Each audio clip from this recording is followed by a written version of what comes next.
नमस्कार साथियों, स्वागत है आप सभी का आपके अपने YouTube channel bound to education में।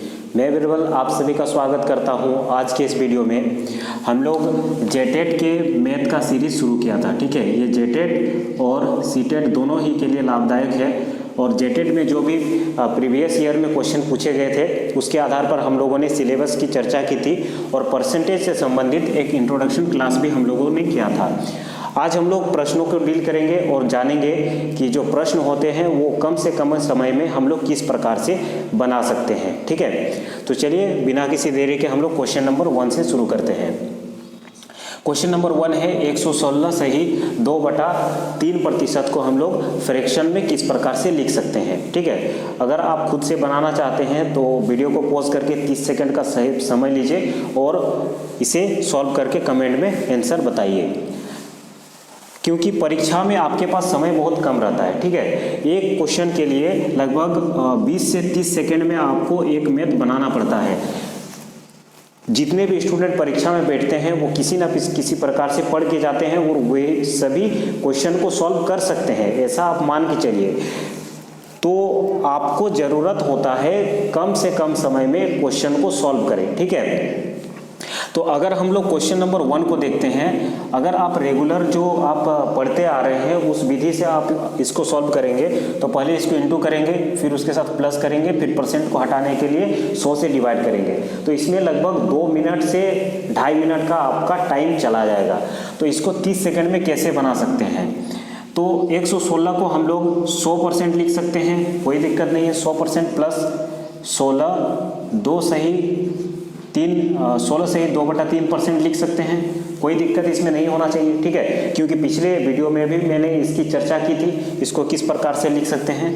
अब 100% को हम लोग क्या लिखते हैं, 1 लिख सकते हैं, प्लस 16 सही 2/3% को क्या लिखते हैं, 1/6 लिखते हैं। अब ये 1/6 के कहाँ से आया? इसीलिए मैं कहता हूँ कि आप जो वीडियोस है वो रेगुलरली दिखा की रहे, क्योंकि आप अगर रेगुलरली वीडियोस को देखते हैं तो आपको समझ में आएंगे। अगर आप रेगुलर नहीं रहेंगे तो आपको पूरा वीडियो में यही समझ में नहीं आएगा कि 1/6 कहाँ से आया। फिर भी मैं जो नए स्टूडेंट हैं उनके लिए समझा देता हूँ। 16 सही 2/3% को हम लोग किस प्रकार से तोड़ते हैं, पहले इसको इंटू करते हैं, उसके बाद इससे प्लस करते हैं। तो 16 को 3 से अगर इंटू करेंगे तो क्या होगा, 48 होगा, प्लस 2 आएगा बटा 3 आएगा। ठीक है, परसेंट 48 प्लस 2 50 हो जाएगा, बाय 3 हो जाएगा। परसेंट को हटाने के लिए हम लोग 100 से डिवाइड करते हैं, इसको काटेंगे 2 आएगा, फिर ये 1/6 आएगा। तो इसी 1/6 को हम लोग यहाँ पे लिखे हैं। ठीक है, इसको तुरंत से किस प्रकार से लिखते हैं वो मैंने पिछले वीडियो में बता चुका है। तो इसको हम लोग इसको प्लस करेंगे, 7/6 इसका आंसर हो जाएगा। ठीक है, अगर आप इन सवालों को प्रैक्टिस करते हैं तो आप 1 मिनट में भी, 1 मिनट नहीं 30 सेकंड भी आपको नहीं लगेगा ऐसे सवालों पे। ठीक है, आप तुरंत से सोच सकते हैं। 116 को हम लोग 100 लिखते सकते हैं, 100 के लिए हम लोग उसको फ्रैक्शन में चेंज करते हैं तो 1 आता है। ठीक है, और 16 सही 2/3 को हम लोग 1/6 लिख सकते हैं, तो इसका आंसर 7/6 हो जाएगा। तुरंत से आप 30 सेकंड भी नहीं लगेगा ऐसे सवालों को। चलिए इसी से संबंधित दूसरे सवाल को देखते हैं। दूसरा नंबर सवाल है 444 सही 4/9%। 444 को हम लोग क्या लिख सकते हैं, 400% लिख सकते हैं, कोई दिक्कत नहीं होना चाहिए। फिर 44 सही 4/9% लिख सकते हैं, इसमें भी कोई दिक्कत नहीं होना चाहिए। 400 को हम लोग 4 लिख सकते हैं। 4 क्यों लिखते हैं, क्योंकि परसेंटेज को हटाने के लिए हम लोग 100 से डिवाइड करते हैं और 0 कट जाएगा तो बचेगा क्या, 4। 44 सही 4/9 को हम लोग क्या लिख सकते हैं, 4/9 लिख सकते हैं। 4/9 कैसे आया मैं एक बार फिर से बता देता हूँ। मैं इन सवालों की इतना बार प्रैक्टिस कराऊंगा कि आपके दिमाग में ये सेट हो जाएंगे। ठीक है, 44 सही 4/9% को हम लोग लिख सकते हैं 4, 11 सही 1/9। कैसे, 4 कॉमन ले लिया, कोई दिक्कत नहीं है। 4 और 11 सही 1/9% को हम लोग क्या लिखते हैं, 1/9 लिखते हैं, कोई दिक्कत नहीं होना चाहिए यहाँ पे। 4 9 36 प्लस 4 40/9 इसका आंसर हो जाएगा। ठीक है, समझ में आ गया। उसके बाद नेक्स्ट क्वेश्चन पे चलते हैं। ऐसे सवालों को हम लोग पिछले वीडियो में देख चुका था, ठीक है। आज रिवीजन करवा दे रहा हूँ ताकि आप एक लिंक आप इस वीडियो के साथ जोड़ सके। 257 1/7%, ठीक है। तो 257 को हम लोग क्या लिख सकते हैं, 257 को 200% प्लस 57 सही 1/7% लिख सकते हैं। तो 200 का जो फ्रैक्शन होता है वो 2 होता है और 57 सही 1/7 का जो प्रतिशत होता है वो 4/7 होता है। 7 चौके 28 और 2 28 और 4 32/7 इसका आंसर हो जाएगा, ठीक है। इसको किस प्रकार से लिखे थे वो भी आपको पता होना चाहिए। 57 1/7% को अगर हम लोग फ्रैक्शन में बदलते हैं वो 4/7 आता है। कैसे आता है, क्योंकि हम लोग जानते हैं 12 सही 1/2% का फ्रैक्शन में वैल्यू होता है, माफ़ कीजिएगा 14 सही 2/7 का जो फ्रैक्शन में वैल्यू होता है वो 1/7 होता है, ठीक है। इसी का देखिएगा 4 गुना ये है और इसी का 4 गुना ये है, इंटू 4 करेंगे तो ये आएगा, ठीक है। इसको समझने के लिए आप पिछले वीडियो देखें तो आपको अच्छे से समझ में आएगा, ठीक है। अब आते हैं क्वेश्चन नंबर 4 से। तो क्वेश्चन नंबर 4 को समझने से पहले कुछ थ्योरेटिकल बातों को आप समझ लें, ठीक है। इसमें क्वेश्चन दिया गया है कि मेरे पास पहले 49,000 रुपीज़ थे, ठीक है। 4900 मेरे पास पहले थे, उसमें 14 सही 2/7% की वृद्धि होती है। अब मेरे पास कितने हैं, ठीक है। पहले प्रश्न को समझिए। सबसे पहले मेरे पास कितना था,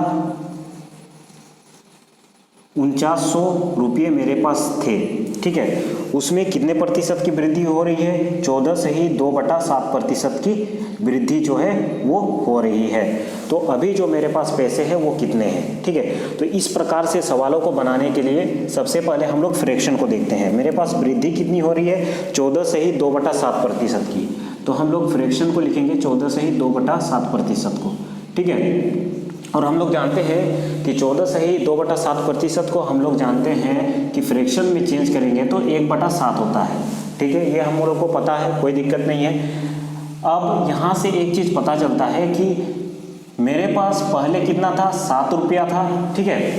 7 रुपया था, उसमें 14 सही 2/7% की वृद्धि होती है। मतलब 7 में 7 प्लस 1 की वृद्धि होती है, 8 रुपये की वृद्धि होती है। क्योंकि मैंने पिछले वीडियो में भी बताया था कि 7 का 14 सही 2/7% क्या होता है, 1 होता है। तो पहले मेरे पास 7 था, उसमें 1 की वृद्धि हुई तो 8 हो गई। अर्थात कि पहले मेरे पास 7 थी, अब क्या है, 8 है। यहाँ तक किसी को कोई दिक्कत नहीं होना चाहिए मेरे ख्याल से।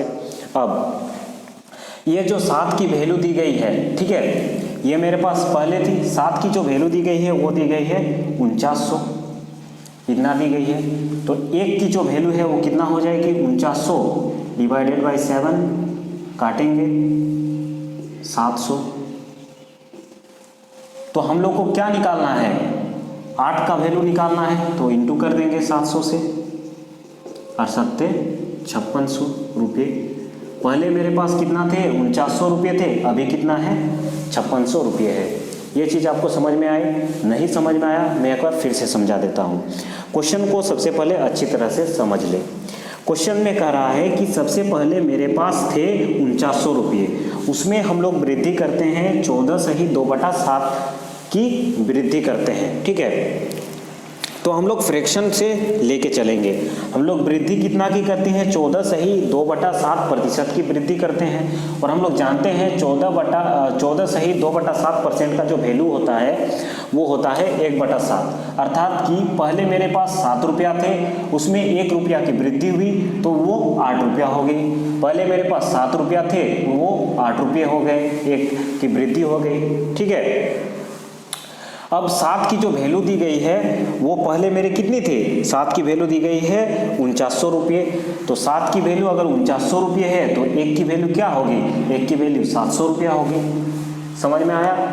और हमें क्या निकालना है, जो वृद्धि की गई है, जो वृद्धि हुई है वो हमें संख्या निकालनी है।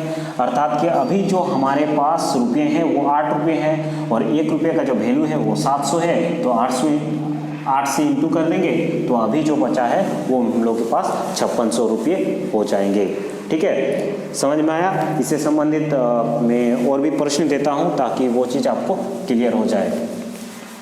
मान लेते हैं पहले जो मेरे पास थी 2400 रुपये पहले थी, उसमें हम लोग वृद्धि करते हैं 66 सही 2/3% की वृद्धि करते हैं, तो मेरे पास कितने रुपये होंगे? वही प्रश्न है।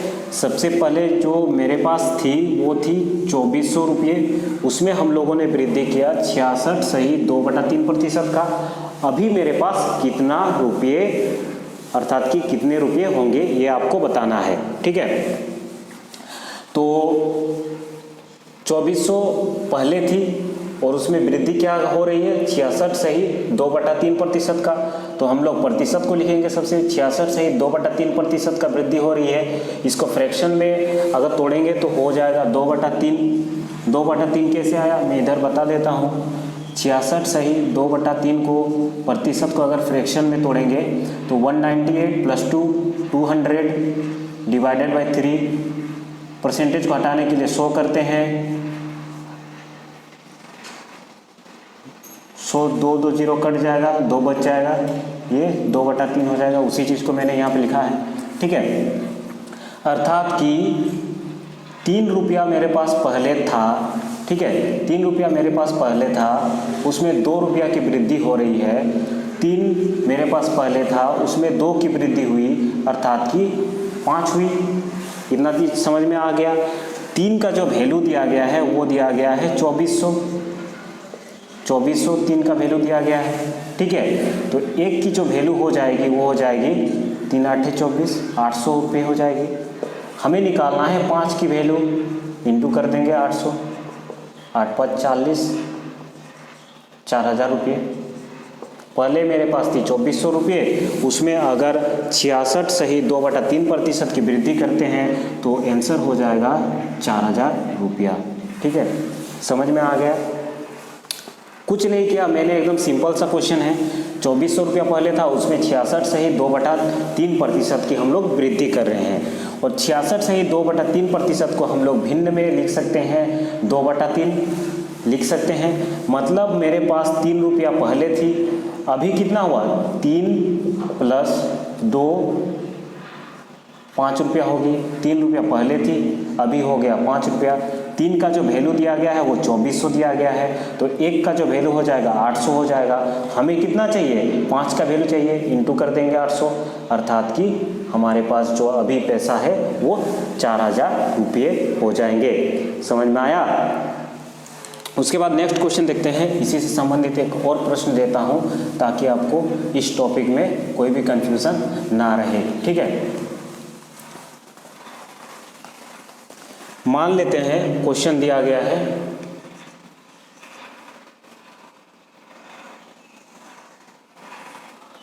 पहले मेरे पास थी 2800 रुपये। ठीक है, अब उसमें कमी की गई। ठीक है, 2800 रुपये पहले थी और उसमें कमी की गई 14 सही 2/7% की कमी हो गई। ठीक है, इसमें क्या हो रही है, कमी हो रही है।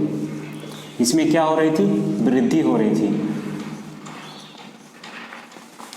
तो पहले मेरे पास थी 2800 रुपया, अब उसमें इतना कमी हो गई, तो बताइए अभी मेरे पास कितने रुपये होंगे।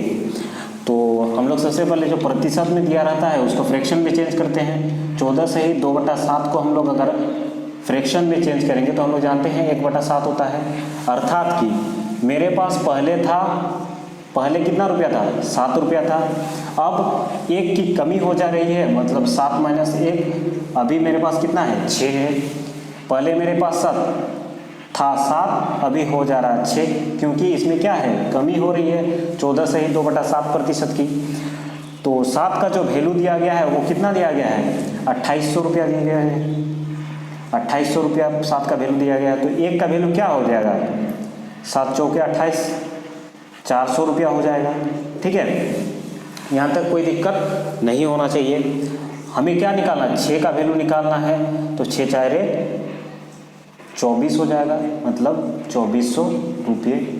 पहले हमारे पास थी 2800 रुपये, उसमें 14 से 2/7% की कमी करने पर 2400 रुपये हमारे पास बचेंगे। ठीक है, किसी को कोई दिक्कत नहीं होना चाहिए। अगर किसी प्रकार का इसमें दिक्कत आती है तो आप कमेंट बॉक्स में कमेंट करके हमें बता सकते हैं। ठीक है, अब चलिए दूसरे टाइप के प्रश्न को देखते हैं। अब देखते हैं क्वेश्चन नंबर 7। मान लेते हैं पहले मेरे पास 20 रुपये थे, अभी मेरे पास 30 रुपये हैं, तो बताइए कि कितने प्रतिशत का वृद्धि जो है वो हुई है। ठीक है, इसमें क्या पूछा जा रहा था, इसमें परसेंटेज इसमें दिया जा रहा था कि इतना रुपया मेरे पास है, उसमें इतना प्रतिशत का वृद्धि हो रही है, तो बताइए फाइनल रुपीस क्या होगा। इसमें आपको पूछा गया है कि इतना रुपया था, इसमें फाइनल रुपीस दे दिया गया है, आपको प्रतिशत निकालना है कि कितने प्रतिशत की आपकी वृद्धि हुई है। इस प्रकार से प्रश्न जो है विभिन्न प्रकार से पूछा जा सकता है। तो हमारे पास पहले क्या थी, 20 रुपया थी, कोई दिक्कत नहीं है। अभी कितना है, 30 रुपया है, कोई दिक्कत नहीं है। तो बढ़ा कितना, 10 रुपया बढ़ा है। अब 10 की जो वृद्धि हुई है वो किस में हुई है, 20 रुपया में 10 की वृद्धि हुई है, अर्थात कि 20 को नीचे लिखेंगे, इंटू 100 करेंगे, 20 पच्चे 100, अर्थात कि 50% की वृद्धि जो है वो हुई है। इतना समझ में आ गया। क्वेश्चन नंबर 9 इधर देखते हैं। पहले मान लेते हैं मेरे पास था 25 रुपया, अभी मेरे पास है 60 रुपया, तो बताइए कितने प्रतिशत की जो है वृद्धि हुई है। तो पहले क्या थी, 25 रुपया थी, अभी क्या है 60 रुपया है, तो कितने प्रतिशत की वृद्धि हुई है। ये जो क्वेश्चन होते हैं ये बहुत ही आसान होते हैं लेकिन ट्रिकी होता है। ठीक है, इसीलिए आप इसे ध्यानपूर्वक देखेंगे। तो आप इसे माइनस करेंगे तो कितना आएगा, 35% की जो है वो वृद्धि होती है। तो इसी को प्रतिशत में आपको चेंज करना है। 35 की वृद्धि हो रही है किस में से, 25 में, 25 को नीचे लिखेंगे और इधर इंटू करेंगे प्रतिशत में चेंज करने के लिए। 25 4 में जाएगा, 4 पच्चे 20, 4 तिया 12, 14, तो 140% की जो है वृद्धि हो जाएगी। क्वेश्चन नंबर 10 देखते हैं। अगर मान लेते हैं आपके पास 75 रुपया थी, ठीक है, 75 रुपया थी और अभी आपके पास है 40 रुपया, तो बताइए कि आपकी जो कमी है वो कितनी हुई है। ठीक है, कमी निकालना है, कमी जो है वो कितनी हुई है। तो 75 में 75 रुपया थी, अभी है 40 रुपया, इसको माइनस करेंगे, 75 से 40 माइनस करेंगे तो 35 हो जाएगा। अभी कितना है 35, तो किस में कमी आई है, 35 डिवाइडेड बाय 75 करेंगे, इंटू 100 करेंगे। ठीक है, 5 से कटेगा, 5 दूनी 10, 5 से कटेगा, 5 एक कम 5, 5 पच्चे 25, 5 से कटेगा 4 3, ठीक है, 4 पच्चे 20, 4 तिया 12, 13 14, 140/3। इसको आप फ्रैक्शन में लिखना चाहेंगे तो फ्रैक्शन में लिख सकते हैं, इतना प्रतिशत आपका आंसर आ जाएगा। ठीक है, तो अब नेक्स्ट क्वेश्चन को देखते हैं। इसके बाद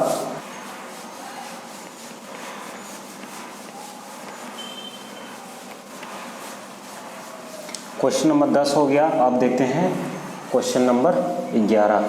ठीक है, क्वेश्चन नंबर 11 हो जाएगा। मान लेते हैं दिया गया है 5 जो है वो 25 का कितना प्रतिशत है। ठीक है, 5 जो है 25 का कितना प्रतिशत है।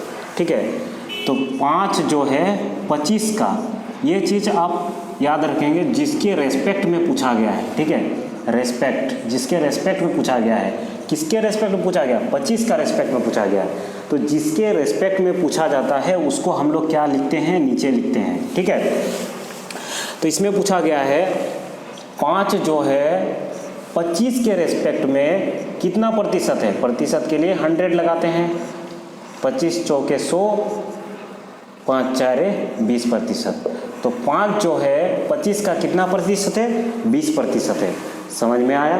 किसी को कोई डाउट नहीं होना चाहिए। उसके बाद क्वेश्चन नंबर 12 देते हैं, इसी प्रकार का क्वेश्चन है, ठीक है। 12 जो है 50 का कितना प्रतिशत होगा? कितना प्रतिशत होगा? चलिए बताइए। वीडियो को पॉज कीजिए और तुरंत से 10 सेकंड का 20 सेकंड का समय लीजिए और इसको बताइए। तो देखिए 12 को पूछा गया है किसके रेस्पेक्ट में? 50 के रेस्पेक्ट में। इसको याद रखेंगे, 50 के रेस्पेक्ट में पूछा गया है। तो 12 जो है 50 के रेस्पेक्ट में कितना प्रतिशत है?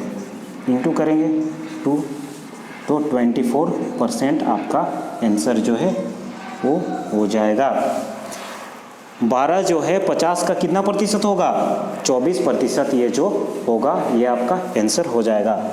क्वेश्चन नंबर 13 देखते हैं, इसी से रिलेटेड होगा। एकदम आसान क्वेश्चन है और आसानी से आप बना सकते हैं, ठीक है। 30 जो है वो 75 का कितना % होगा? ठीक है, तो 30 लिखा गया है, 30 हम लोग लिखेंगे। किसके रेस्पेक्ट में पूछा गया है? 75 के रेस्पेक्ट में पूछा गया है। 75 को नीचे लिखेंगे, फिर 100 से इंटू करेंगे। 5 से जाएगा 25, 5 से जाएगा 5 एकम 5, 5 पच्चे 25, 5 से जाएगा 2 0, 5 से जाएगा 5 4 20, 5 तिया 15, 3 से जाएगा 10। तो ये 40% जो है इसका आंसर हो जाएगा। अर्थात कि 30 जो है 75 का कितना % हो जाएगा? 40% हो जाएगा, ठीक है। इतना दूर आपको समझ में आ गया होगा। चलिए नेक्स्ट क्वेश्चन को देखते हैं।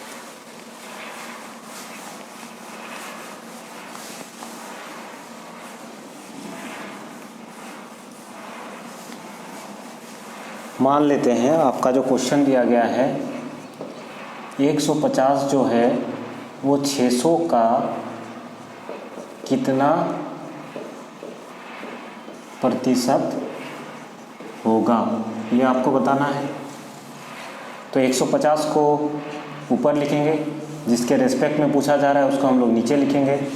600% में चेंज करने के लिए 100 कटेगा 6 से कटेगा 6 दूनी 12, 6 पच्चे 30, तो 25% इसका आंसर हो जाएगा। तो 150 जो है 600 का कितना प्रतिशत है? 25% आंसर हो जाएगा।